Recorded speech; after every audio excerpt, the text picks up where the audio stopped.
Bienvenue sur Toutefois, votre émission qui parle de la foi dans tous ses états. Il était question il y a quelque temps de la foi dans les temps de guerre, dans la foi dans les sports. Aujourd'hui, nous allons parler de la foi dans la famille. Et pour m'accompagner aujourd'hui, nous avons Gilbert Grezet. Comment ça va, Gilbert? Bonjour, oui, ça va très bien. Et comme d'habitude, nous avons Eunice. Comment ça va, Eunice? Très bien, très contente d'aborder ce sujet aujourd'hui, ça m'intéresse. Oui, oui. J'ai l'impression que tu aimes beaucoup la famille parce que il me semble que tu animes une émission sur ce sujet-là. Oui, un petit peu, c'est vrai. C'est pas très neutre tout ça, mais oui, ça m'intéresse. Exactement. Donc, nous savons que entre février et mars de chaque année, il y a une semaine de sensibilisation en faveur de la famille et nous voulons parler de ça parce que Espoir Média, avec le département famille en FSRT, organise une semaine sur Internet sur ce sujet. Donc, toutefois, commence maintenant.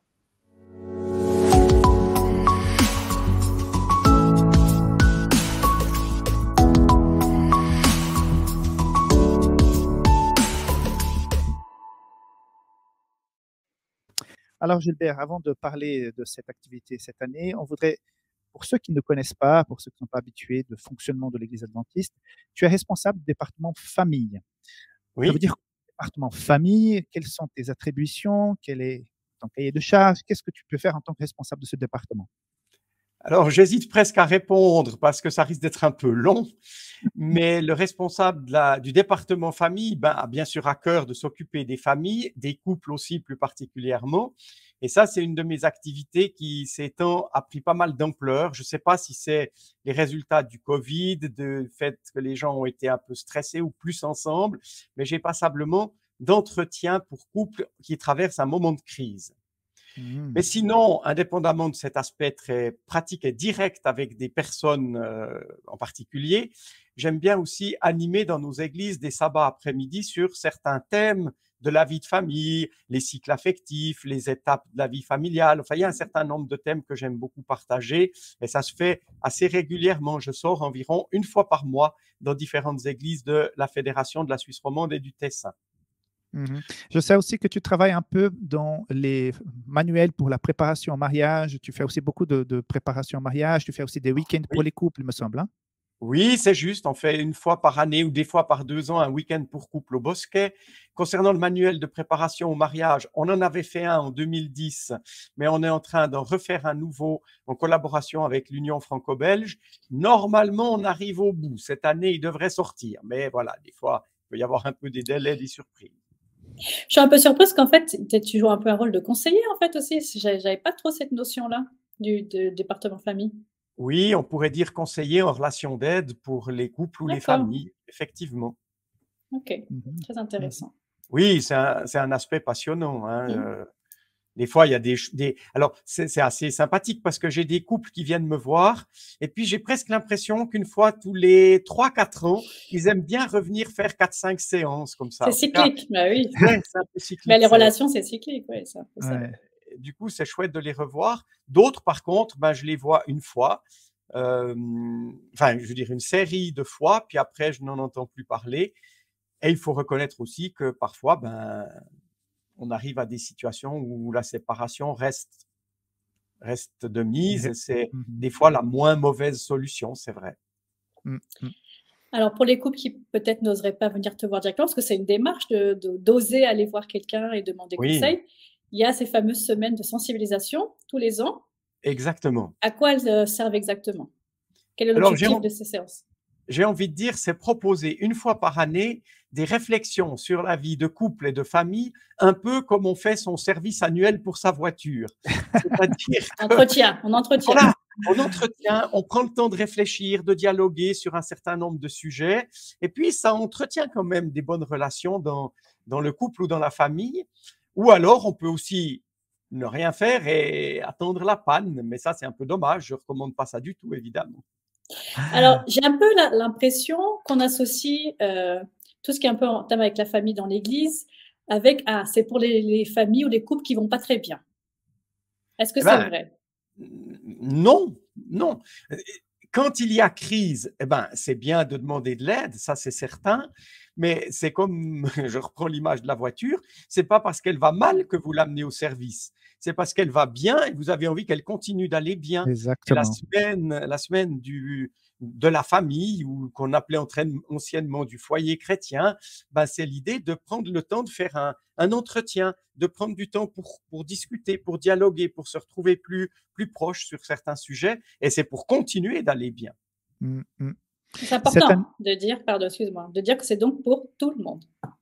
Oui, c'est ça. C'est important de le dire. Oui, et cette année, donc, ça va avoir lieu donc, de vendredi 18 au vendredi 25 mars sur Espoir Média. Et il y a 4 invités, donc Gilbert Grezet qui présente 2 sujets. Après, nous avons Philippe Penner qui est responsable famille aussi dans la Fédération France Sud. Nous avons Mathieu Fury qui est responsable éducation dans la Fédération France Nord.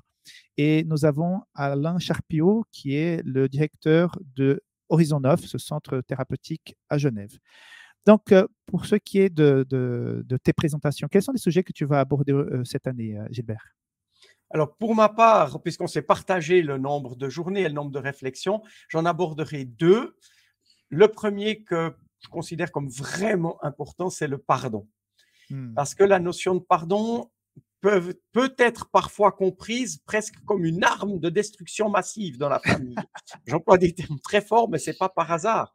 C'est-à-dire que, et peut-être encore plus spécialement dans les familles chrétiennes où la notion de pardon est vraiment bien vue, présentée comme une qualité, il faut savoir presque pardonner. Une obligation.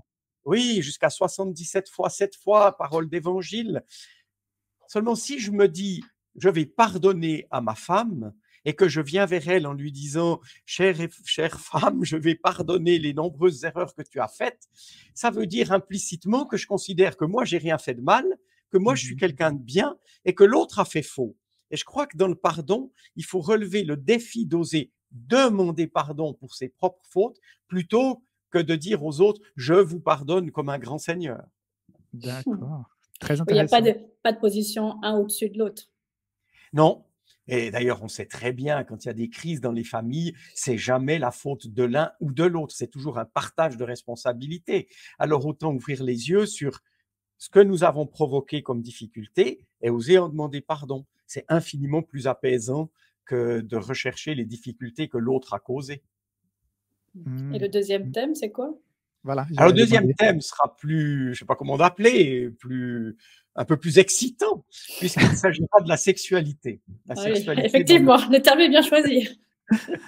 Alors voilà, oui, je donnerai quelques pistes et puis elle sera interactive cette rencontre parce que je proposerai au couple de mettre de temps en temps l'émission sur pause et de prendre le temps de remplir quelques post-it et puis après ils pourront se les échanger, que eux-mêmes dialoguent. C'est ça qui est intéressant. Finalement, le département de famille n'a que comme vocation de faire parler les gens entre eux. C'est pas tellement intéressant ce que je raconte. Enfin, pardonnez-moi, je ne veux pas sabrer l'émission avant, mais ce qui est beaucoup plus intéressant, c'est ce que les gens vont pouvoir se dire grâce peut-être à l'émission. D'accord, très intéressant. Interactif. Je réagis parce que ça veut dire qu'on ne va pas être devant notre écran à regarder, à t'écouter parler justement.